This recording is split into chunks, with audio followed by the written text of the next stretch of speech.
Saking padatnya, Wak, bahkan polisi sampai nggak bisa melihat kaki-kaki mereka tuh, nggak bisa dong.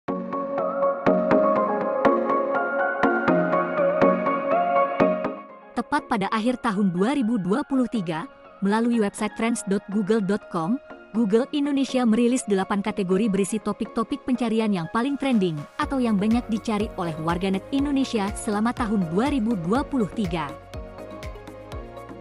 Dalam deretan kategori ini, terlihat nama Nadia Oomara menjadi tokoh yang menduduki posisi puncak dalam kategori pencarian, siapa? Nama Nadia Oomara bahkan mengalahkan popularitas Putri Aryani yang berhasil menjadi juara 4 di ajang kompetisi mancanegara bertajuk America's Got Talent 2023. Nah, jadi tambah penasaran kan?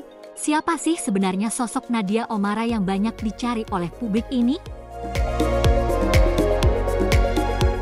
Wanita berdarah Melayu dengan nama lengkap Nadia Virus Oomara ini merupakan seorang content creator yang aktif di platform media sosial seperti YouTube, TikTok, dan Instagram. Ia terkenal berkat ragam kontennya yang membahas kisah misteri, teori konspirasi, berita yang sedang ramai dibicarakan, kasus pembunuhan, kisah mistis, dan lain-lain. Melalui kanal YouTube Nadia Oomara, Nadia pertama kali mengunggah video dengan judul pengakuan paling seram di sosial media pada 19 Juni 2019. Video itu berhasil menarik penonton, hingga sudah tayang lebih dari 1,6 juta kali.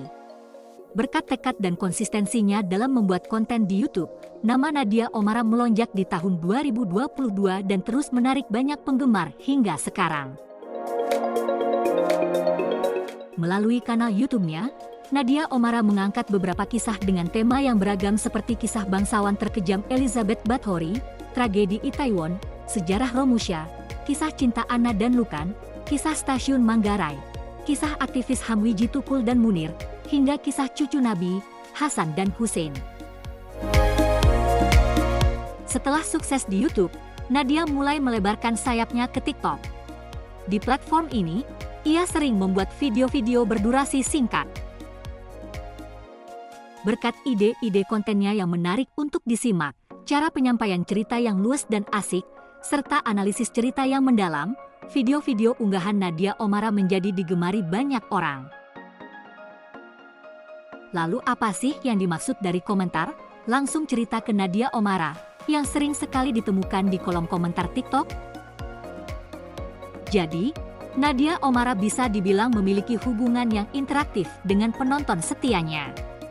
Di setiap videonya, ia kerap menggunakan sapaan akrab kepada penontonnya, yaitu Wak, yang berarti saudara dalam bahasa Melayu. Nadia juga diketahui suka melakukan interaksi dengan para pengikutnya dengan cara mengajak mereka untuk mengirim kisah pribadi melalui email. Nah, berawal dari sini, warganet pun mulai menghujani berbagai konten yang lewat di TikTok dengan komentar bercanda. Langsung cerita ke Nadia Oomara. Karena komentar tersebut ramai digunakan, tak heran jika banyak netizen yang tidak mengenal Nadia menjadi bertanya-tanya dan mencari siapa sosok Nadia Oomara di Google. Hal inilah yang menyebabkan Nadia Oomara menduduki posisi pertama sebagai sosok yang paling banyak dicari di Google Indonesia tahun 2023 ini. Setelah 4 tahun lamanya berprofesi sebagai konten kreator, kanal YouTube Nadia Oomara sudah mengunggah sebanyak 746 video dan memiliki subscriber sebanyak 8,86 juta. Tidak hanya di YouTube, wanita berusia 31 tahun ini juga aktif di Instagram dan TikTok. Hingga saat ini, Nadia Oomara memiliki 730.000 pengikut di Instagram dan 3 juta pengikut di TikTok. Kini, Nadia Oomara memutuskan untuk mulai merambah ke dunia bisnis pakaian muslim dengan merilis brand pakaian muslim bernama Shalita. Nah, berikut itulah ulasan mengenai sosok Nadia Oomara yang saat ini tengah populer dan banyak disebut oleh warganet. Sampai jumpa lagi di video berikutnya ya.